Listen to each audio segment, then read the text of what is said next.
If you could see the ugliest leper through the eyes of love, his beauty would outdazzle in your eyes the starlit sea. If just one drop of the wine of vision could rinse your eyes, wherever you looked, you would weep with wonder. That's a beautiful poem by Rumi talking about seeing the world through the eyes of love. And today we're going to be talking about the difference between that and seeing the world through the eyes of survival, which is the kind of the default human state. And we're going to be talking about what it means to see the world through the eyes of survival, through the eyes of love, and sort of how you can move from one to the other, because that survival view is essentially the root of our suffering. It's a lot of striving and defending and tension. Whereas seeing the world through the eyes of love, it's a much happier, more open place to be. And we'll go into exactly what that means. So first, just to talk about survival. Survival is the activity of maintaining a given thing exactly as it is. And that's what it means for an object to be an object, that it is the way it is and not some other way.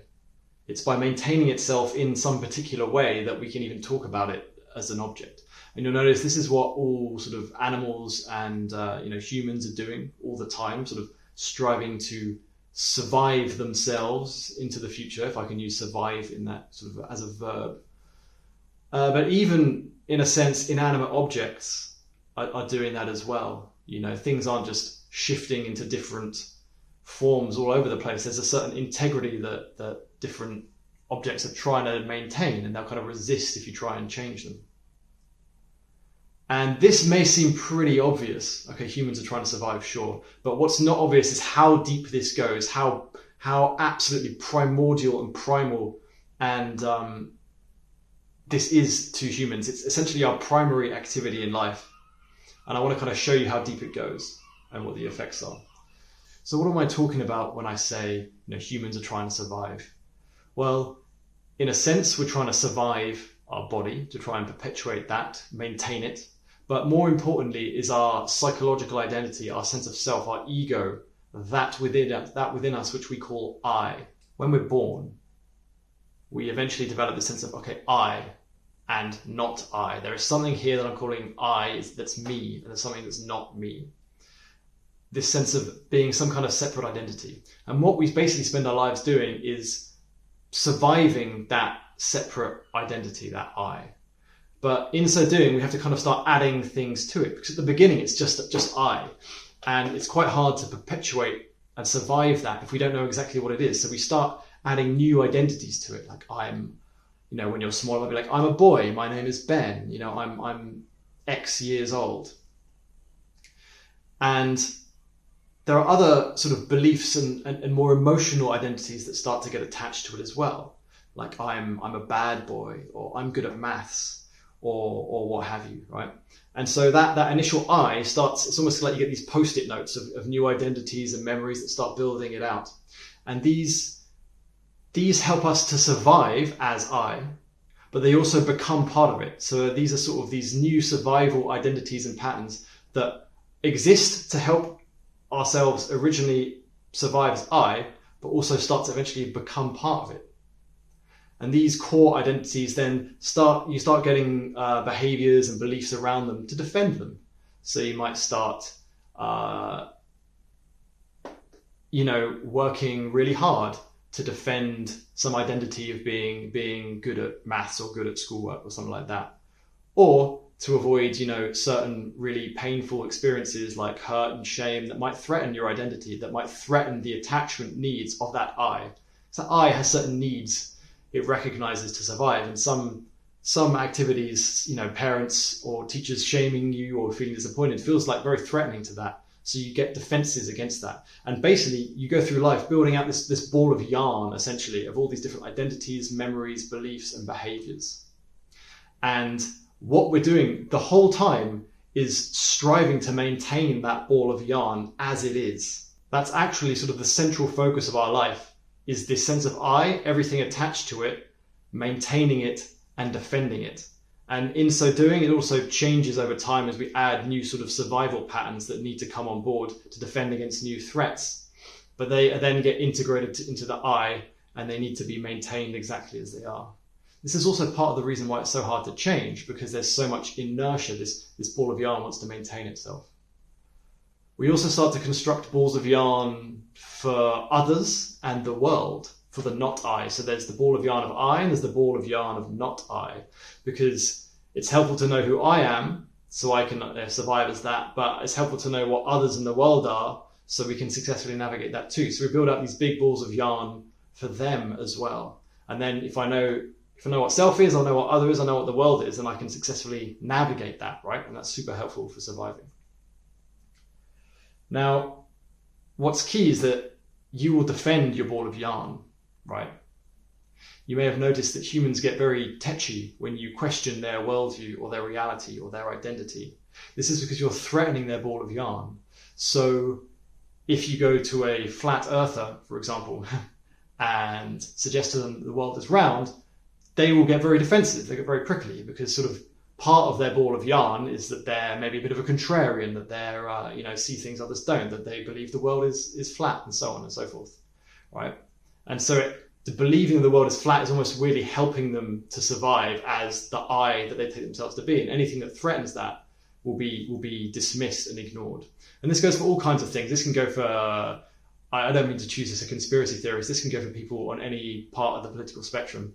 Everyone is doing this, and being really identified with their political beliefs, for example, and defending them against threats.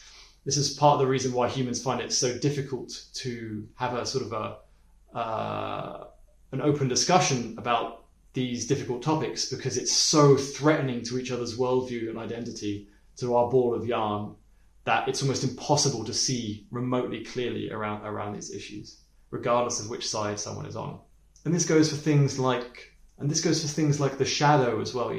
Certain people might trigger you and you don't know why, and it's because there are certain qualities in them, characteristics, that are threatening to your ball of yarn. So say, for example, your ball of yarn, it's very important to deny that you're arrogant, right? So there's some part of the ball of yarn, and you can have parts of the ball of yarn that are very contradictory and that compete against themselves, or cancel each other out, or are at loggerheads for sure. There might be deep in the heart of the ball of the yarn is this I'm arrogant, and then there's this defensive structure over the top that says I'm not arrogant. And then if you meet someone who is arrogant, it threatens to break through the defense and trigger that part of you that you need to keep hidden, for example. And so in this way, that kind of is just another little angle to help you understand kind of what's going on with this ball of yarn. Now, this is the key point coming up. It might make sense what I'm saying so far, but the key point is how deep this goes. I want to suggest here that your entire understanding and experience of reality is survival. Any meaning that anything has, whether it's yourself, other, or the world, is a function of survival. Because where's that meaning coming from? The meaning is always relative to the ball of yarn, to that survival programming in some way. Without that ball of yarn, without any sense of who you are, of being a human, of being a separate entity, of being male, female, non-binary, whatever it might be, alive even, without any sense of any of that, it wouldn't be possible to attribute meaning to anything, to any of the perceptions you're experiencing. So it's only through that lens of this survival ball of yarn that these perceptions can kind of have any kind of meaning. And so you're always viewing them through the eyes of this survival lens. So just know that your experience of everyone in your life, everyone you've ever met, and even of yourself, is reflecting back to you your own survival programming. You're experiencing the world the way you are because that's how you need to in order to survive. And normally people think it's like, okay, there's the world, and then there's this thin layer of like interpretation on top. I'm suggesting that's not the case.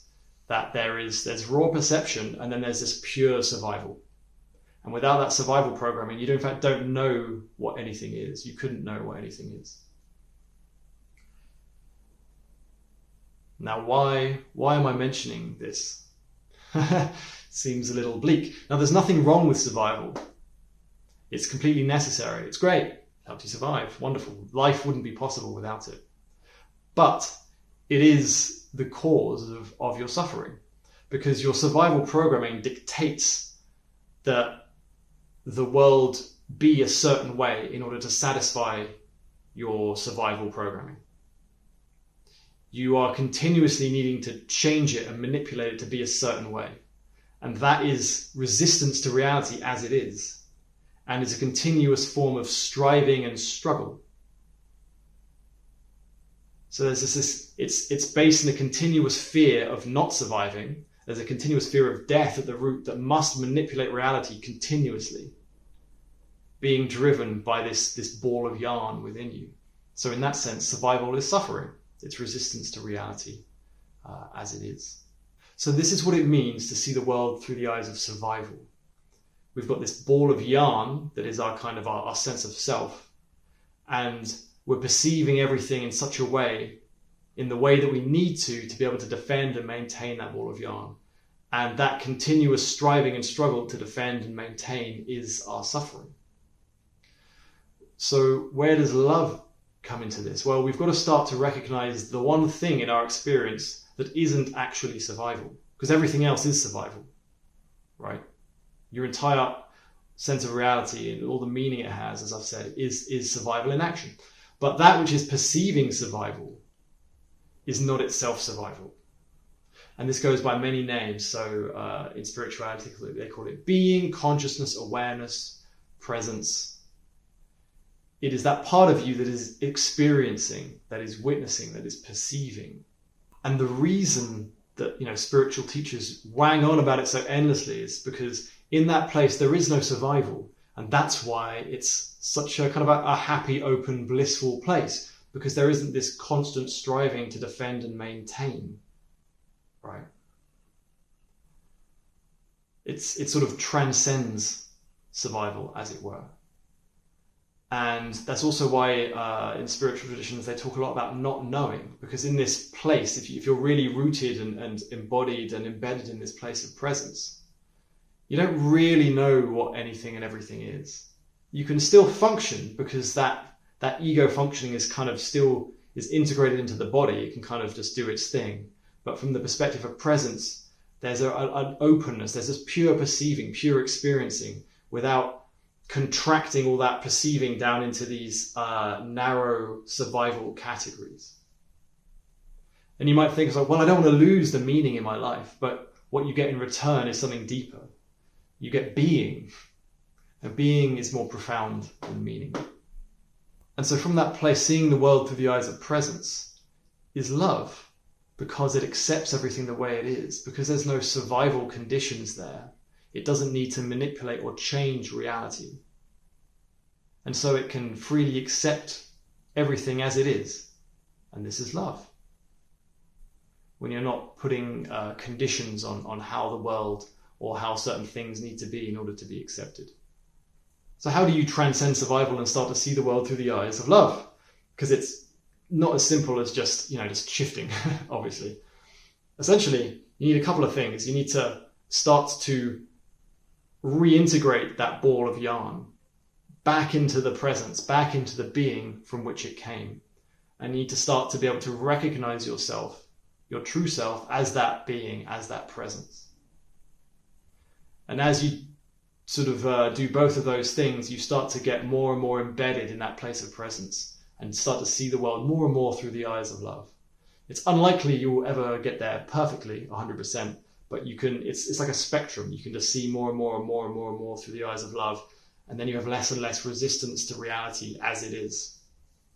And then you're less and less seeing through the eyes of survival and needing to. You have a much more open, expansive, unlimited sense of self. It's not this contracted ball of yarn.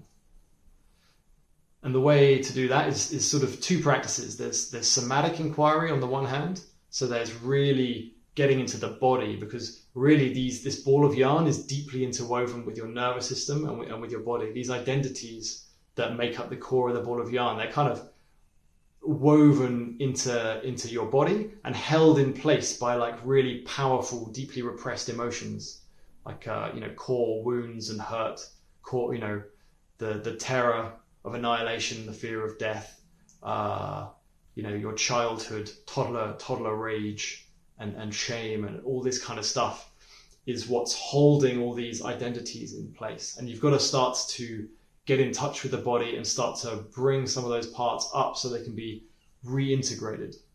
On the other hand, there's non-dual inquiries, which are ways of investigating your experience to determine what is it in fact that you actually are. Are you the ball of yarn?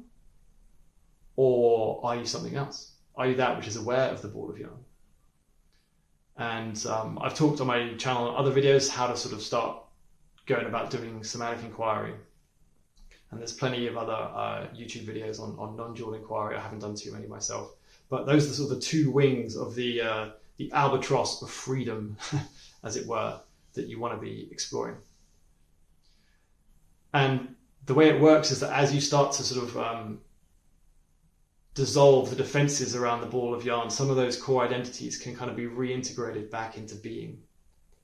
And this sort of the whole thing relaxes, that ball of yarn relaxes, and then it's easier to perceive yourself as that open, free being and to experience reality then through that lens,